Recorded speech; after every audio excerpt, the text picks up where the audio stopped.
আমি কোরআন দিয়া বান্দার গোটা জীবনকে এত সুন্দরভাবে সাজিয়েছে। এই কোরআন দিয়ে সাজানোর কারণে আমি আল্লাহর পক্ষ থেকে তার নিরাপত্তা দেওয়ার জন্য আল্লাহর পক্ষ থেকে হাজির হয়েছি। আল্লাহু আকবার। ভাইরা আমার, বন্ধুরা আমার, যার দিলের মধ্যে কোরআনের ভালোবাসা, কোরআনের মহব্বত, আজমত অন্তরের মধ্যে থাকবে, ওই বান্দাকে আল্লাহর কোরআন বলবে, ভাই তোমার জন্য কোনো ভয় নাই, আমি কোরআন তোমার কাছ থেকে যতগুলো প্রশ্ন করবে তোমার এই সব প্রশ্নের জবাব আমি আল্লাহর কোরআন তোমার পক্ষ থেকে দিয়ে দিব। সুবহানাল্লাহ। কিন্তু কোরআনের সাথে তো আমাদের সম্পর্ক নাই। আমরা তো আমাদের ছেলে মেয়েদেরকে এই কোরআনের শিক্ষায় শিক্ষিত করি না। আজকে দেখবেন ছোট ছোট কলিজার টুকরো মাসুম সন্তানদেরকে কিভাবে কোরআনের আলো আর নূর দিয়া তাদের সিনার মধ্যে জমা করেছে। 8 বছর 10 বছরের শিশু আজকে 30 পারা কোরআন মুখস্থ করেছে। আল্লাহু আকবার। যার সিনার মধ্যে যতটা আয়াতকে হেফাজত করবে, নিরাপত্তা দিবে, এই সিনার মধ্যে যদি কোরআন নিরাপত্তা হেফাজত করে, আল্লাহ তাআলা বলেন যেই সিনার মধ্যে একটা আয়াত মুখস্থ আছে ওই রকম সিনাকে আমি আল্লাহ জাহান্নামের আগুন জ্বালাইতে পারি না। সুবহানাল্লাহ।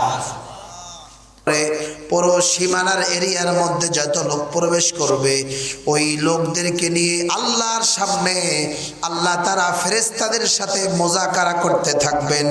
এই মুযাকারা করবেন, ও ফেরেশতারা বলো এই বান্দারা এই মজলিসে আসার উদ্দেশ্য কি, বান্দারা কি চায়? আল্লাহ এই বান্দারা তোমার কাছে গুনাহ থেকে মাফ চায়। সুবহানাল্লাহ। ও ফেরেশতারা সাক্ষী থাকো, যেই বান্দারা আমি আল্লাহকে দেখে নাই, আমার রসুলকে দেখে নাই, সাহাবায়ে কেরামদেরকে দেখে নাই, না দেখার পরেও তাদের অন্তরের মধ্যে এমনি ভালোবাসা নিয়া আমার নবীর জিকিরের আমি আল্লাহর জিকিরের মশগুল হয়েছে, আমার নবীজির তারিফ গুণ কীর্তন প্রশংসা ভালোবাসায় লিপ্ত হয়েছে, এই মজলিসের মধ্যে তারা যতক্ষণ থাকবে তাদের আমলনামার থেকে আমি আল্লাহ গুনাহগুলো মাফ করে দিব। সুবহানাল্লাহ। জিকিরের মজলিসে বসলে গুনাহ মাফ হয়, কোনো সন্দেহ আছে? এজন্য ভাই এই মজলিস তো অনেক দামি মজলিস, অনেক দামি মজলিস দোস্ত বুজুর্গ। এজন্য আল্লাহ তাআলার নবী সাল্লাল্লাহু আলাইহি ওয়াসাল্লাম ফেরেশতাদেরকে সাহাবায়ে কেরামদেরকে আরো শোনায় দেন, সাহাবীরা শোনো, যারা এই মজলিসের শেষ সময় পর্যন্ত থাকবে আল্লাহর পক্ষ থেকে আরো ঘোষণা আসছে। কি ঘোষণা? উশহিদুকুম আন্নী কদ গফারতু লাকুম। তোমরা সাক্ষী থাকো ফেরেশতারা, তোমরা সাক্ষী থাকো, তোমরা সাক্ষী থাকো যারা নিজেরা আল্লাহর কাছে তওবা করে অনুতপ্ত হয়েছে, বিগত জীবনে যত গুনাহ করেছে এই গুনাহের ব্যাপারে রবের কাছে তওবা করেছে, এই তওবার কারণে আল্লাহ তাআলা তাদের অতীত জীবনের সমস্ত গুনাহ মাফ করে দিয়ে নিষ্পাপ বানায় এখান থেকে তাদেরকে বাড়ি ফিরিয়ে দেবেন। সুবহানাল্লাহ। ভাইয়েরা আমার, বন্ধুরা আমার, এই জন্য মজলিস অনেক দামি। তাই যারা বাইরে আছেন তাদেরকে অতি তাড়াতাড়ি ভিতরে প্রবেশ করার জন্য এখনো সময় আছে, প্যান্ডেলে কিছু জায়গা আছে, পরে আসলে আর জায়গা হবে না। দোস্ত বুজুর্গ, আমরা আলোচনা করতেছিলাম কোরআনে কারীম থেকে একটা আয়াতে কারিমা তেলাওয়াত করেছি, ইয়া আইয়ুহাল্লাযীনা আমানুত্তাকুল্লাহ। নুয়ে যায় কেন? যাক বের ওয়ালতানজুর নাফসুম মা কদ্দামাত লিগাদ ওয়াত্তাকুল্লাহ ইন্নাল্লাহা খাবীরুম বিমা তা'মালুন। ওয়ালতানজুর ইয়া আইয়ুহাল্লাযীনা আমানুত্তাকুল্লাহ। হে ঈমানদারগণ, তোমরা আল্লাহকে ভয় করো, আল্লাহকে ভয় করার মতো ভয় করো এবং তোমরা নজর করো। তানজুর নাফসুম মা কদ্দামাত লিগাদ। আগামী কালকের জন্য তুমি কি আমল জমা করেছো? আগামী কাল হলো আমার এই দুনিয়ার জিন্দেগির পরে একটা সময় আসবে যেটা আখিরাতের জিন্দেগি।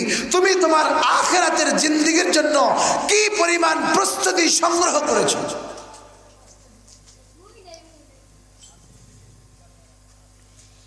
আমাদের এই দুনিয়ার জিন্দেগির পরে আর একটা জিন্দেগি আখিরাত আছে না নাই?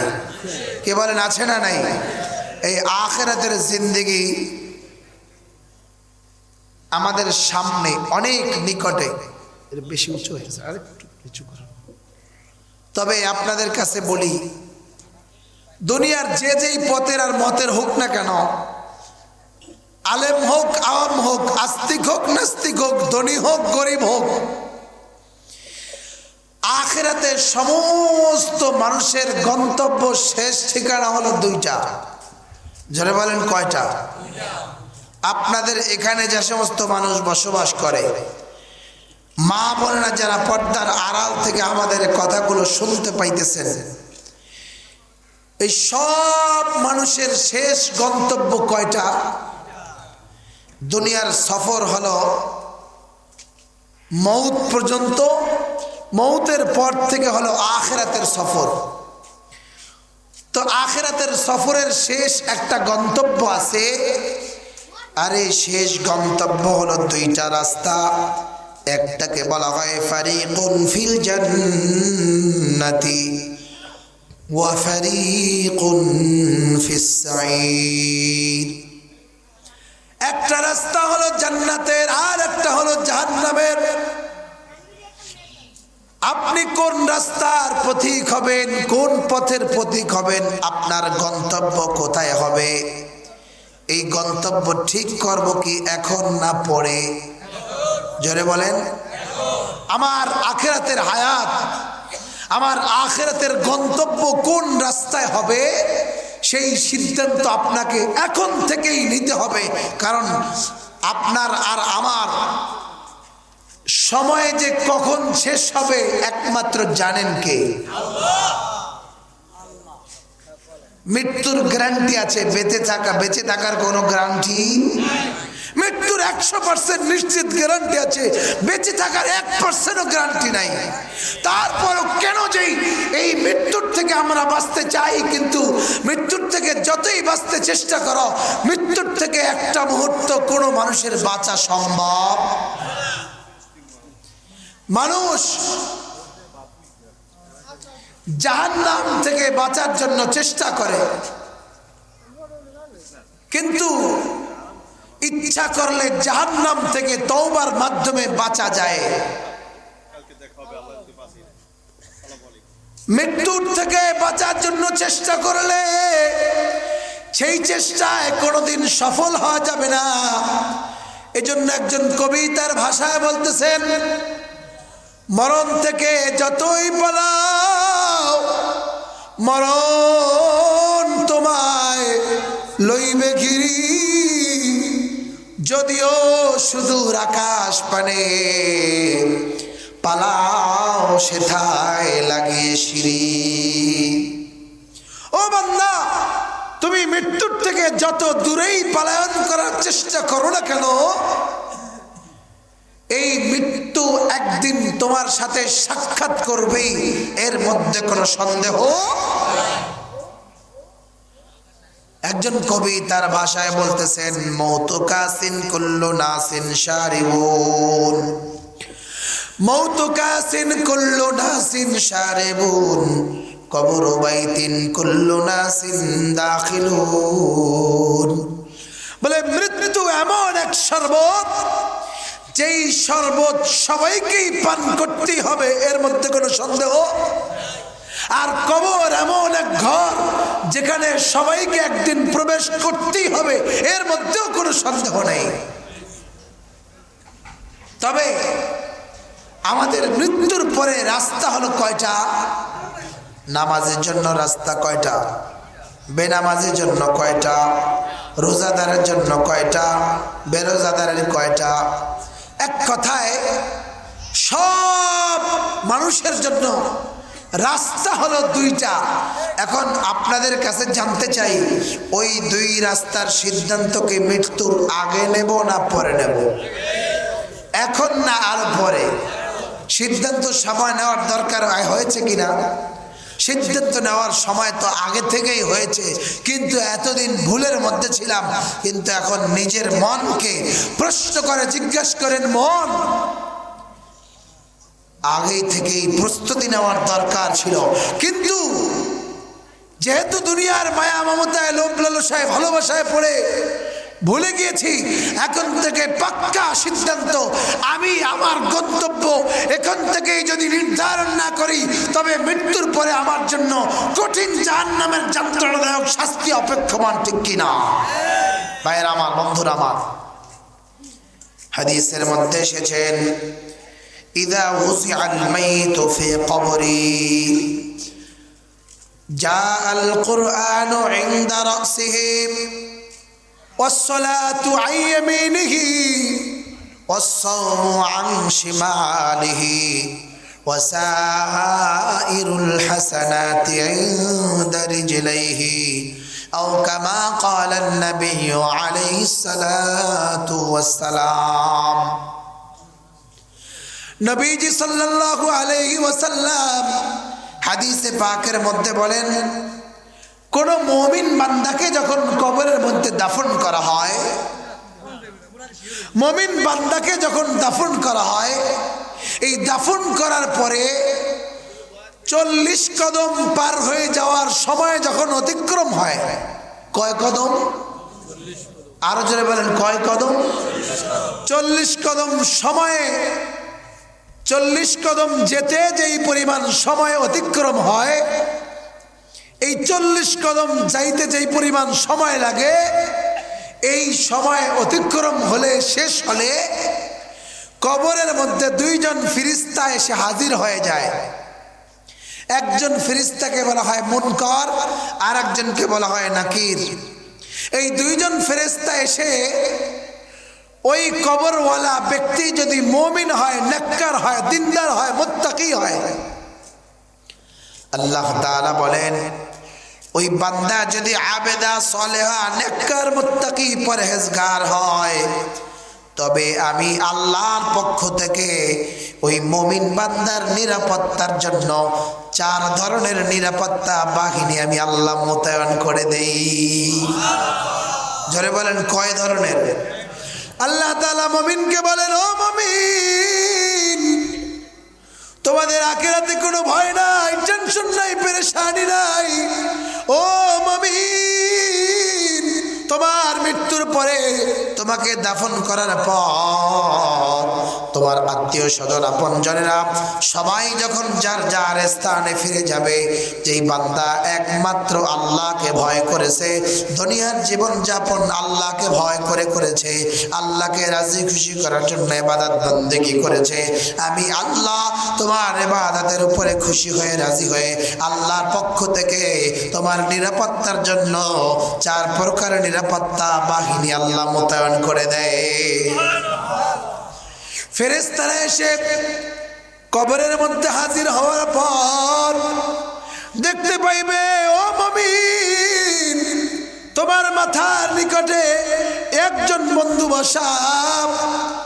ফেরেশতারা মুমিন বান্দাকে জিজ্ঞাসা করবে, ও বন্ধু, তোমার পরিচয় কি?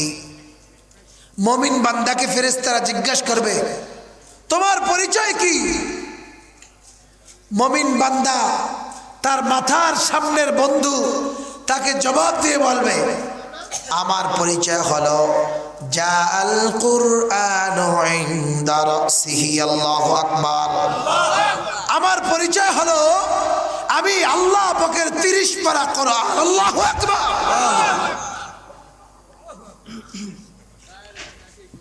30 পারা কোরআন তাকে ডাক দিয়ে বলবে, বান্দা চুপ রাখ, এখান থেকে নিয়ে যান, বললাম ডাইরেক্ট বাড়ো। 30 পারা কোরআন তাকে ডাক দেয়া বলবে, ও বান্দা, হে বন্ধু আমার, দুনিয়ার জীবনে তোমার আমার থেকে সবচেয়ে ভালো সম্পর্ক আর কারোর সাথে ছিল না। আমি কোরআনুল কারীম, তুমি আল্লাহকে ভয় করেছো, আর আল্লাহ তাআলার ভয়ে তুমি তোমার বুকের মধ্যে কোরআনুল কারীমকে জমা করেছো। এই কোরআনের ভয় তোমার দিলের মধ্যে থাকার কারণে, যার দিলের মধ্যে কোরআনের ভয় আছে সে কোনোদিন নামাজ ছাড়তে পারে? আওয়াজ করে বলেন। সাউন্ড আরো কমে গেছে। যার দিলের মধ্যে কোরআনের মহব্বত আছে, যার দিলের মধ্যে কোরআনের ভালোবাসা আছে ওই দিল কোনোদিন নামাজ ছাড়া থাকতে পারে না।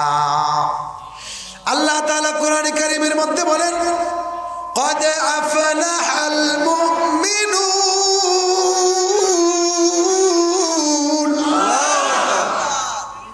সফল মুমিন তারা আল্লাযীনা হুম ফী সালাতিহিম খাশিউন।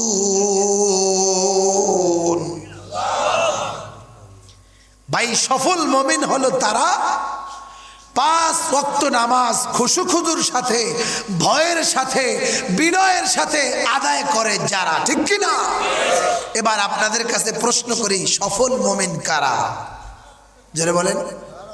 5 ওয়াক্ত নামাজ পড়ে যারা, আপনারা বলবেন 5 ওয়াক্ত নামাজ পড়ে যারা, বলেন সফল মুমিন কারা? আর আমরা বলি কি জানেন, দুনিয়াতে ধনী লোক কারা? কয় 5 তলা বিল্ডিং করে যারা। ধনী লোক কারা? 10 তলা করে যারা।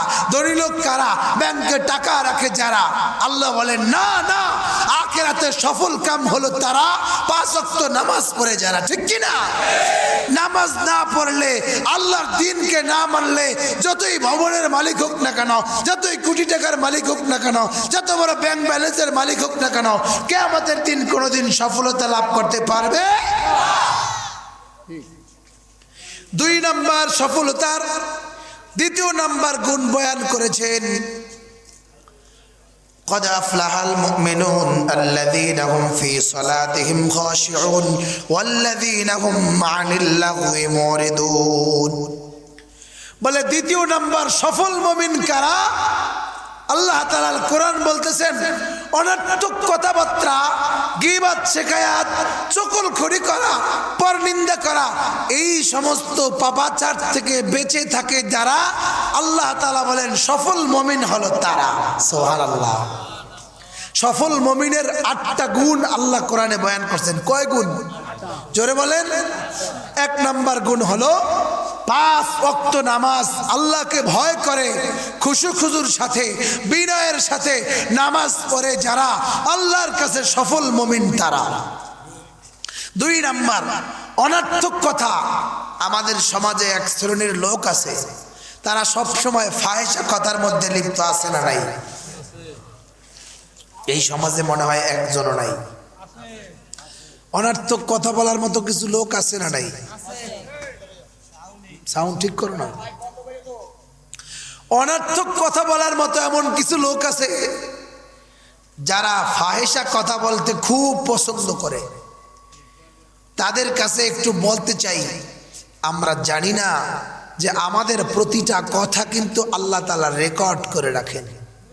কি করেন? সবার বিশ্বাস হয়? সবার বিশ্বাস হয়? আল্লাহ তাআলা বলেন, বান্দা তোমার প্রতিটা কথা, তোমার প্রতিটা দৃষ্টি, তোমার দিলের প্রতিটা অনুভূতি, তোমার দিলের মধ্যে প্রতিটা মুহূর্ত, আমি আল্লাহ তোমার দিলে কি চায়, তোমার অন্তরের তাকাজা কি, তোমার চোখের দৃষ্টিভঙ্গি কেমন, তোমার মুখের ভাষা কেমন, তোমার চোখের তাকানো কেমন, তোমার নাকের ঘ্রাণ নেওয়াটা কেমন, তোমার কানের শোনাটা কেমন, এগুলো আমি আল্লাহ, ইন্নাল্লাহ সামিউম বাসীর, আল্লাহু খাবীরুম বিমা তা'মালুন, ইন্নাল্লাহ আলিমুম বিযাতিস সুদূর, অন্তরের সবকিছু জানেন, চোখের তাকানো সম্পর্কে জানেন, কানের শোনা সম্পর্কে জানেন, এমনকি অন্তরের পরিকল্পনা সম্পর্কে জানেন। তিনি কে? আল্লাহ। আর যারা বলেন কে? বান্দা তোমার প্রতিটা কথা আমি আল্লাহ রেকর্ড করে রাখি।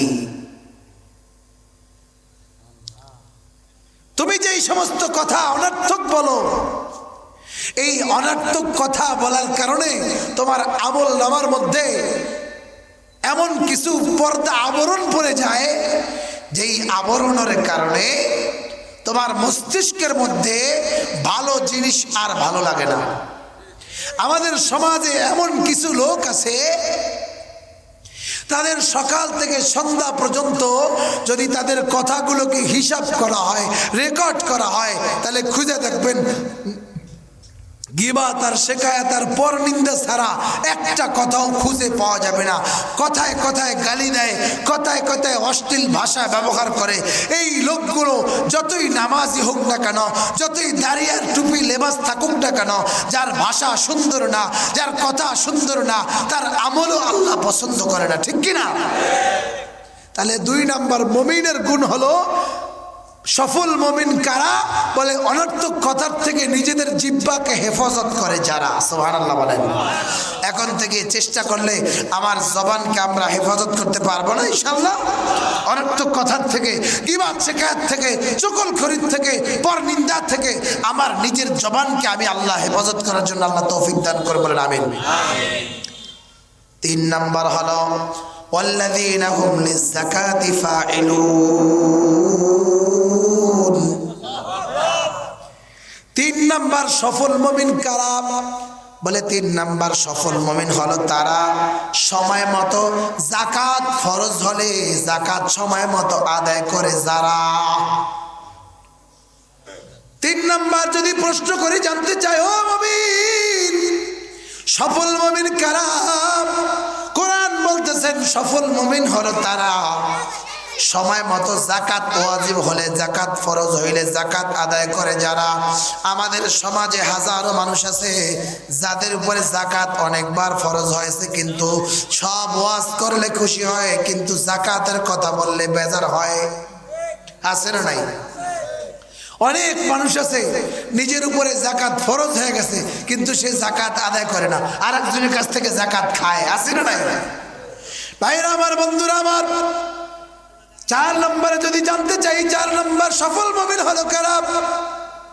ওয়াল্লাযীনা হুম লিফুরুজিহিম হাফিজুন। 4 নম্বর সফল মুমিন হলো তারা নিজেদের চরিত্রকে, লজ্জা স্থানকে হেফাজত করে যারা। এখন আমাদের সমাজে অনেক মানুষ আছে লজ্জা স্থান হেফাজত করা, চরিত্র হেফাজত করা এটাকে বেশি গুরুত্বপূর্ণ মনে করে না। অতএব আল্লাহ তাআলা বলেন, যারা নিজেদেরকে সফল মুমিন দাবি করতে চাও, আমি আল্লাহ যাদের চরিত্র নিয়ন্ত্রণ করতে পারবা, তোমরা যারা নিজেদের চরিত্রকে নিরাপত্তা দিতে পারবা, হেফাজত করতে পারবা, কাল কিয়ামতের ময়দানে আমি আল্লাহ তাদেরকে খুশি হয়ে জান্নাত দান করব। সুবহানাল্লাহ। ভাইরা আমার, বন্ধুরা আমার, তো বলতেছিলাম যদি মুমিন হওয়া যায়, মুত্তাকি যদি হওয়া যায়, আল্লাহর যদি বন্ধু হওয়া যায়, আল্লাহ সুবহানাহু ওয়া তাআলা কোরআনে কারীমের মধ্যে এই যে মুমিনের কতগুলো বৈশিষ্ট্য বয়ান করেছেন, 8টা বৈশিষ্ট্য বয়ান করেছেন। এই 8টা বৈশিষ্ট্য যদি আমি আপনাদেরকে ধারাবাহিকভাবে বলতে যাই, অনেক সময়ের প্রয়োজন। তাই বলতেছি, যারা সফল মুমিন হবে, আল্লাহ তাআলা বলেন, মানুষ যদি প্রকৃত মানুষ হয়, বলেন মানুষ যদি প্রকৃত মানুষ হয়, আল্লাহ তাকে 4টা পুরস্কার দান করবেন। জোরে বলেন, কয়টা? জোরে বলেন। এখন বলে, হুজুর আমরা তো মানুষ, আবার প্রকৃত মানুষ হব কিভাবে? ঢালকা নগরের পীর হযরত বলেন, মানুষ যদি প্রকৃত মানুষ হয়, আল্লাহ তাআলা তাকে 4টা পুরস্কার দিবেন। 1 নাম্বার, মানুষ যদি প্রকৃত মানুষ হয়, আল্লাহ বলেন সেই মানুষটা 1 নম্বরে আমার বন্ধু হয়। সুবহানাল্লাহ। আল্লাহর বন্ধু হইতে আমরা কে কে রাজি আছি? আল্লাহু আকবার। নারায়ে তাকবীর। একটু আওয়াজ করে নারায়ে তাকবীর। আমরা কি আল্লাহর বন্ধু হইতে রাজি আছি? সবাই আল্লাহ কবুল করে, বলেন আমিন। 1 নাম্বার, মানুষ যদি প্রকৃত মানুষ হয়, আল্লাহ তাআলার বন্ধু হয়। 2 নাম্বার, মানুষ যদি প্রকৃত মানুষ হয়, ফেরেশতার থেকে দামি হয়। জোরে বলেন সুবহানাল্লাহ। 3 নাম্বার, মানুষ যদি প্রকৃত মানুষ হয়, তাহলে সেই মানুষটাকে আল্লাহ তাআলা জান্নাত দান করবেন বিনা হিসাবে। সুবহানাল্লাহ। 4 নাম্বার, মানুষ যদি প্রকৃত মানুষ হয়, আল্লাহ তাআলা ওই মানুষটাকে নবী রাসূলের শাফায়াত তার জন্য নসিব হয়। সুবহানাল্লাহ। এই 4টা পুরস্কার যদি মানুষ হওয়া যায়, তো ভাইরা আমার, বন্ধুরা আমার, বলতেছিলাম মুত্তাকিদের জন্য আল্লাহ তাআলা 4 ধরনের নিরাপত্তা বাহিনী নিযুক্ত করে দিবেন। মুত্তাকিকে কবরে রাখার সাথে সাথে আল্লাহ তাআলা এক প্রকার ফেরেশতা নিযুক্ত করবেন মাথার নিকট দিয়া। মাথার নিকটের ফেরেশতারা ডাক দিয়া বলবেন, ও বন্ধু, এই ফেরেশতা আমি তার বন্ধু হয়ে তার কবরের মধ্যে হাজির হয়েছি। বলে, তুমি তার কিভাবে বন্ধু হইলা? তার আত্মীয় স্বজন আপনজন সবাই যখন যার যার স্থানে চলে গেল, যার যার স্থানে আপনজন বিদায় নেওয়ার পর, কে তুমি? তোমার এই বন্ধুত্বকে নিরাপত্তা দেওয়ার জন্য এসেছো। বলে, এই দুনিয়ার মধ্যে তার সাথে আমার সবচেয়ে ভালো বন্ধুত্ব ছিল। কোনো কাজকর্ম ব্যস্ততা তাকে নামাজ থেকে বাধা দিতে পারে না। আমি এই কোরআনের মহব্বত ভালোবাসা দিলের মধ্যে এমনভাবে লালন করেছে, আমি কোরআনকে বুকে ধারণ করেছে, কোরআনের আইন বাস্তবায়ন করার জন্য জমিনের মধ্যে ঝাঁপায় পড়েছে, কোরআনের শাসন ব্যবস্থা কায়েম করার জন্য আন্দোলন সংগ্রাম করেছে। বলে, যার নামের আগুনে সবকিছু পুরা সারখার করবে, কিন্তু যেই সিনার মধ্যে কোরআনের একটা আয়াত সংরক্ষণ আছে, ওই সিনাকে নিরাপত্তা দিবেন কে? আরো জোরে আওয়াজ করে বলেন, কে? ওই মাথার নিকটে 30 পারা কোরআন এসে বলবে, আব্দুর রহিম, আব্দুল করিম, তুমি না আমার আদর্শে আদর্শবান ছিলাম, তুমি না আমার রঙে রঙিন করেছ, তুমি না আমার হুকুম মতো নিজের জীবনকে বাস্তবায়ন করেছ, তুমি না আমার হুকুমে নামাজ পড়েছ, তুমি না আমি কোরআন তেলাওয়াত ফজরের নামাজের পরে তেলাওয়াত করেছ, জোহরের নামাজে তেলাওয়াত করেছ, আসরের নামাজে তেলাওয়াত করেছ, নামাজের পরে চুমুকে আমি কোরআনের ভালোবাসা প্রদর্শন করেছ। আমি সেই কোরআন আজকে তোমার বন্ধু হয়ে তোমার কবরের মধ্যে হাজির। যতক্ষণ পর্যন্ত তোমাকে জান্নাত নসিব না করবে, ততক্ষণ পর্যন্ত আমি কোরআন তোমার কাছ থেকে যাব না। আল্লাহু আকবার। আর সেই কোরআন আমাদের সন্তানকে আজকে শিক্ষা দিচ্ছিলাম। ভাইরা আমার, বন্ধুরা আমার, এই জন্য এই কথার দ্বারা আপনাদেরকে বুঝাইতে চাইছিলাম, যে ব্যক্তি নিজের সিনার মধ্যে কোরআনকে সংরক্ষণ করবে, তার নিরাপত্তা দিবেন কে?